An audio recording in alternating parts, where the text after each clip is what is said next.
About a year ago, just days into this new administration, the Department of Defense kicked out news organizations that refused to agree to allow their stories to be pre-approved in order to have access to the government offices and those officials. I mean, that actually happened. Joe Neguse gets an Irish witness to agree that barring reporters unless they pre-approve stories would violate free speech. Then, it's not theoretical. It happened. DOD kicked out news organizations. Trump sued the press. Reporters arrested this weekend. Supreme Court owned by the billionaire president. And this committee, protecting Elon Musk from a $125 million fine in Britain while American press freedom burns. Thank you, Mr. Chairman. Mr. Price, you would agree that a free press is a hallmark of freedom of speech, would you not? Yes. And you would have a problem if reporters and reporting organizations were barred from government offices and officials if they did not agree beforehand that they would allow those officials to approve their publications or their stories. You would agree that that would be against principles of free speech, correct? In responding to the I believe, theoretical question, I would... Well, it's actually not even a theoretical question.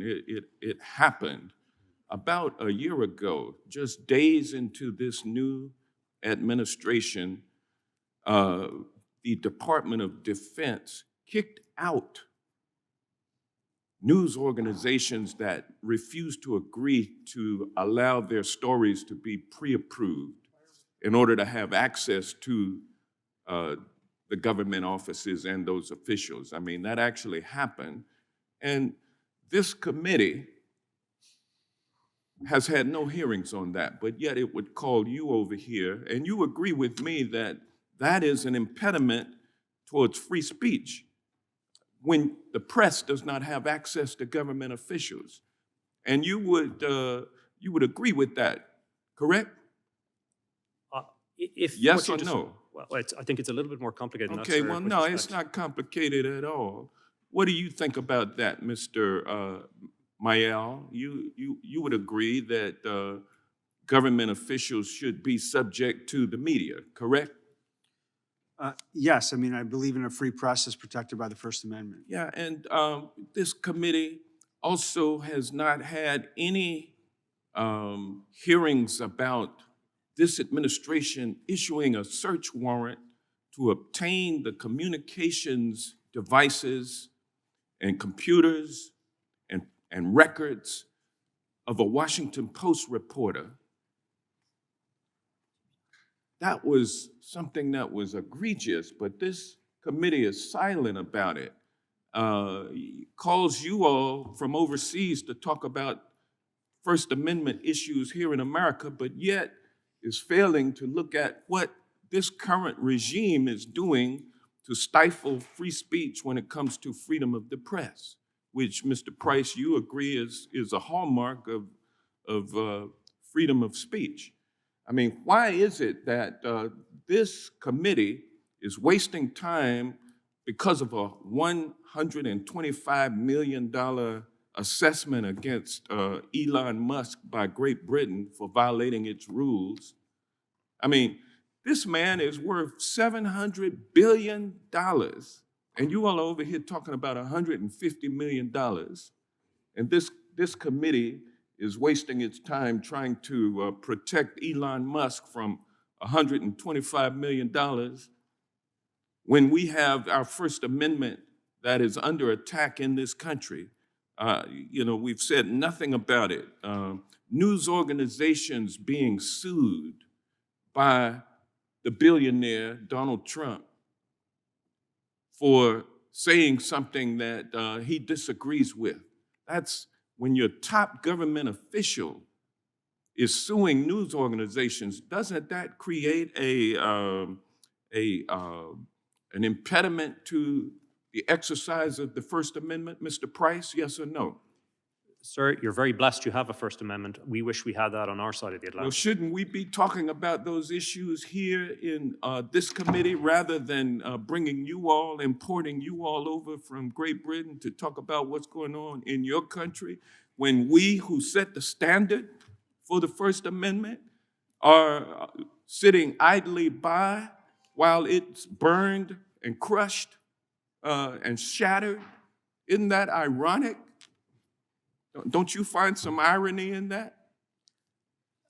I think it's all the things you described You know, are ultimately and under just this the right to past, appeal to just court. this past weekend, 2 members of the press arrested.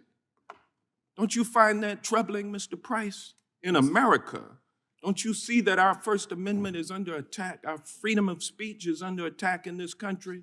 And you have a court system, hopefully, that will vindicate it. We Well, don't have that, unfortunately. Well, you know, the court system, we have a Supreme Court that is owned lock, stock, and barrel by the billionaire president.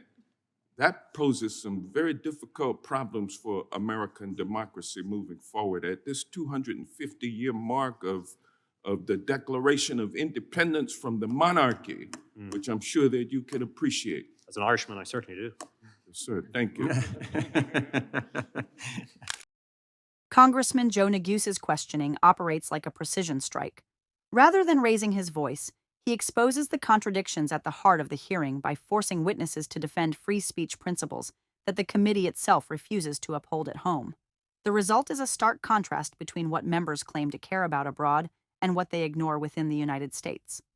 Neguse begins by locking in agreement from Mr. Price that a free press is essential to freedom of speech.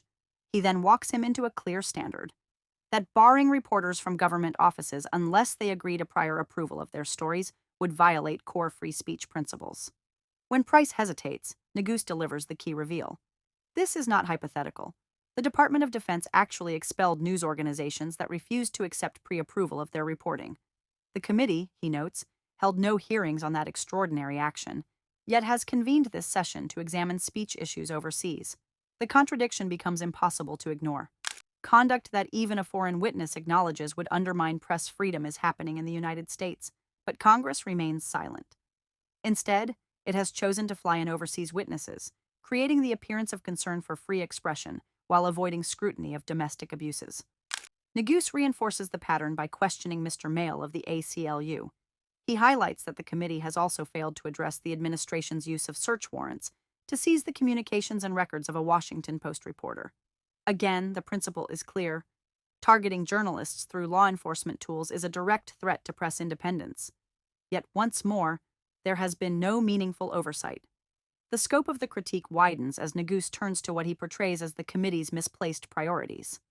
He contrasts the absence of hearings on press restrictions, journalist surveillance, and government intimidation with the intense focus on protecting wealthy individuals from foreign regulatory actions. His sarcasm underscores the imbalance. While core First Amendment protections are under strain, congressional energy is being spent defending billionaires from relatively minor financial penalties. Neguse then confronts the broader climate of pressure on the press, pointing to lawsuits filed by Donald Trump against major news organizations. He presses the obvious question. When the most powerful figure in government repeatedly sues media outlets for unfavorable coverage, does that not chill free expression? The exchange highlights how legal pressure can function as a tool of intimidation, even when formal censorship is not declared. The irony becomes the central theme. The United States, which has long positioned itself as the global model for press freedom, is now holding hearings about foreign speech rules, while journalists at home face arrests, surveillance, exclusion from government access, and escalating legal threats. Neguse frames this not as coincidence, but as a failure of institutional responsibility. His most severe warning targets the breakdown of traditional safeguards. Congressional oversight, which should defend constitutional norms, is portrayed as absent or misdirected. The judiciary, which should serve as a backstop against executive overreach, is described as compromised by the same powerful interests driving the pressure on the press. Together, these failures leave journalists and citizens with fewer meaningful protections. Neguse closes by invoking the nation's founding ideals. At a moment approaching the anniversary of independence from monarchy and authoritarian rule, he suggests the country is drifting in the opposite direction, toward concentrated power, weakened checks and balances, and a political culture that treats critical journalism as an enemy. The implication is unmistakable. When a democracy stops defending the institutions that protect dissent, it does not lose its freedoms all at once. It loses them quietly, hearing by hearing, lawsuit by lawsuit, and arrest by arrest, until the erosion becomes impossible to deny.